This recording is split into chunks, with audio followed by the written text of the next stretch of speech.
talaata fukki fan ak juróom ñett ci weerub janvier bismillah ñu dikk ak yéen ci xibaar yi ñeel campagne élection locale bu 2022 xibaar yi li ci gën a fës ñu tàmbalee ko fële ca jëppal muy tontu ay gaaruwaale ay wujjëm yu xëccoo ak moom mairie bi moom Cheikh Gueye daal dinay fësal bilan wam ba mu fa def ba tey ci wàllum bilan moom Aliou Ndoye ma nekkoon ca mairie bu Dakar Plateau te it bokkaate ci jongante bi di xamle ni jëlee na budget bi ci 1 milliard ci 2009 daal di koy indi ci 13 milliards ci 2022 boobu Soham Wardini mu ngay dikk waa agents municipaux yi ne dina leen yombalal faju bi waaye itam di leen yombal paas bi ci wàllum dem beeg dikk bi ci bus Dakar Dem Dikk yi.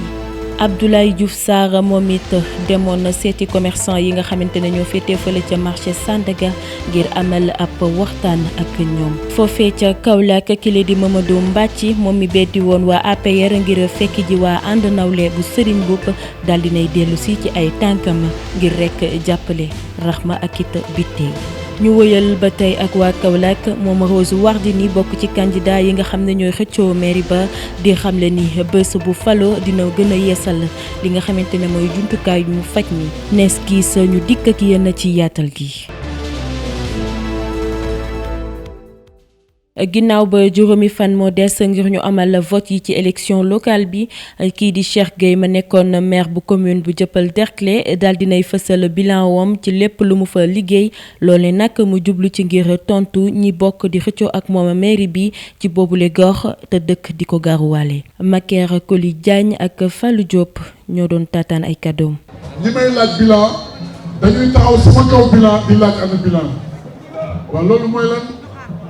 pero rek boo fi ñëwee misaal la ci bilan bi Cheikh Gueye def ndax pero daa fi gis tali daa fi gis pavage daa fi gis éclairage public te loolu yëpp ku ko fi def bi ñuy agsi en juin 2014 chauffeur taxi yi koo ñu jëppal laa jëm mën na dama fa dem ndax tali yi baaxul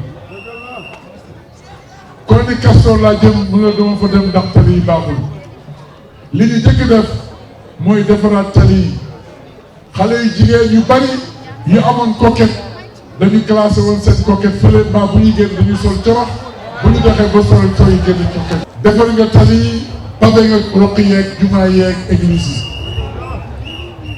kon bu ma déggee benn waay bu génne fu ma kenn xamul naan pavage bi état moo koy def daf may jaaxal man ko dellul nga jàngiwaat yow foo jógee. moom mi nekkoon maire ci Dakar Plateau Aliou Ndoye daal dinay wane bilan wam fa mu ko jëlee ak fi mu ko indi ci fukki atu nguur mu jëlee budget bi ci 1 milliard daal di koy indi ci 12 milliards Aliou Ndoye di ci yokk ni ci kaw loolu mësula amel benn agent arriéré de salaire Sadibou Fall ak Cheikh Oumar Gueye ñoo fa teewoon. Notre vision, nous vous l'avions rappelé, était de faire de la commune de Dakar Plateau la vitrine de la gouvernance locale et du développement urbain intégré de l'Afrique de l'Ouest.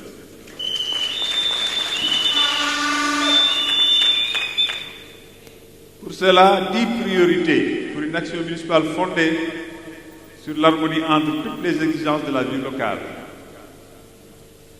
Je me permets de le rappeler, c'était nos engagements. 1. Une gestion communale axée sur les résultats. 2. Maintenir la qualité du cadre de vie. 3. Plus de solidarité et de rigueur en matière d'aide sociale et de santé. 4. Répondre à la demande de logement à loyer modéré. 5. Donner un nouvel essor économique à Dakar Plateau et créer des emplois. 6. Garantir la sécurité des citoyens. 7. Priorité à la qualité de l'enseignement, à l'accès au savoir et à la culture. 8. Un soutien accru au monde sportif et associatif. 9. Un projet politique fondé sur l'ouverture, la démocratie directe et participative. 10. Renforcer l'attrait touristique de Dakar Plateau. ngir gën a ñoŋal nekkinu agent municipaux yi moom Soham El Wardini mi yoroon mairie bu Ndakaaru teg ci di ko xëccoowaat ba tey daal dinay def ay jéego ngir yombalal leen faju bi waaye itamit yombalal leen déplacement yi maanaam transport bi ci biir bis Dakar Dem Dikk yi ñu déglu ko ci micro Chamsidine Sané ak Ali Diallo. À l'issue d'un long processus d'étude, de consultation et de sélection, la société médicale radiologie mobile Zatifa RMZ et la Société nationale Dakar Dem Dikk ont répondu avec satisfaction aux besoins exprimés par l'institution municipale. Je rappelle que la visite médicale, du point de vue de la loi, est une obligation pour tout employeur qui compte un effectif de 50 travailleurs et plus. La VMA va consister pour tout agent en une glycémie capillaire à jeun, un examen clinique et une radiologie du thorax. Si des pathologies sont décelées, le suivi de l'agent est assuré par une prise en charge totale des frais y afférents, et ceci dans la plus grande confidentialité. Seul le médecin d'entreprise aura connaissance du bulletin médical de l'intéressé et se chargera de lui communiquer directement les résultats. La journée d'aujourd'hui marque ainsi le démarrage effectif du programme qui se poursuivra les semaines à venir sur les différents sites des services municipaux suivant un calendrier bien défini. L'objectif visé est de donner à tout agent la possibilité d'assurer son suivi médical régulier afin de déceler le plus tôt possible, si elles existent, des pathologies graves et de les prendre en charge le cas échéant. Grâce à la visite médicale annuelle, l'agent de la ville peut être certain que sa santé et sa sécurité au travail sont bien prises en compte. Il peut donc travailler en toute sérénité et être au maximum de ses performances. En ce qui concerne le transport, il est subventionné à hauteur de 60% des frais pour les agents et de leurs enfants scolarisés âgés de 30 ans ou moins. Ce programme apporte une réponse adéquate aux difficultés de transport auxquelles les agents municipaux sont souvent confrontés, accentué par un faible pouvoir d'achat et l'inexistence d'une prime de transport.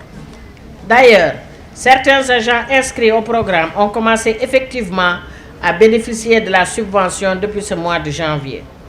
Les deux programmes que nous lançons aujourd'hui seront suivis, évalués et au besoin améliorés. ginnaaw ba mu amale woon ab doxub nemmeeku ca Sandaga ngir siq waxtaan ak ñi yëngu ci wàllum jënd ak jaay moom Abdoulaye Diouf Sarr xamal na leen ni dina gën a taxaw bu baax ci li nga xamante ne mooy tabaxub marché bi ba mu gën a gaaw a pare ñu mën a wëyal seen liggéey ci ni mu waree.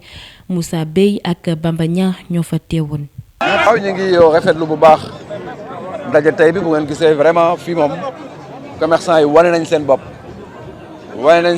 ne li ma leen indil intéressé na leen. maire bi may doon du doon maire boo xamante ne day dax du doon maire boo xamante ne day yàq maire buy boole lay doon mais lépp ci discipline ci organisation ci méthode ci aménagement mais ñoom loolu la ñu demandé. beneen bi mooy marché Sandaga il faut que ma waxtaan ak sama collègue et ami Aliou Ndoye maire Plateau man ma nekk maire de ville comme Plateau yëpp ay démembrement état la. bon nag si biir état bi dañu war a def ñu gaaw marché bi pare ñu jox ko commerçant yi parce que en vérité commerçant yi ñoom moom marché bi Plateau moomu ko ville de Dakar moomu ko ñi ko moom mooy commerçant yi fiy liggéey bon danañu waxtaan def lépp pour que très rapidement ñu joxaat effectivement cet outil là aux commerçants ñu mën si liggéey daan seen doole. ñu wëyal xibaar yi dem ba Kaolack seeti Mamadou Mbacci moom mi fi jóge woon ci APR ngir wàlliyaan si ci waa ànd nawle bu Serigne Mboup moom nag dafa mel ni dafa dellu si ay tànkam moom Mamadou Mbacci nag di xamle ni mu ngi ñaawlu bu baax li ko waa ànd nawle boolewul ci seeni mbir suñuy jël yenn dogal yu mag yi loole nag tax mu dellu si ngir rek fas yéene jàppal tànk Rahma ak Biteye ci élection locale yi. ci jamono yii ñu génn bi ñu tànnee tête de liste yi dama wane sama mer dama wane sama ñàkk ànd ci li ñu ma boolewul benn yoon li ñu ma associé wul benn yoon ci tànn gi ñuy tànn te ma nekk koo xam ne ki nii dama war a nekk ku ñuy laaj bala ñoo def dara ci biir parti bi parce que dama cee bokk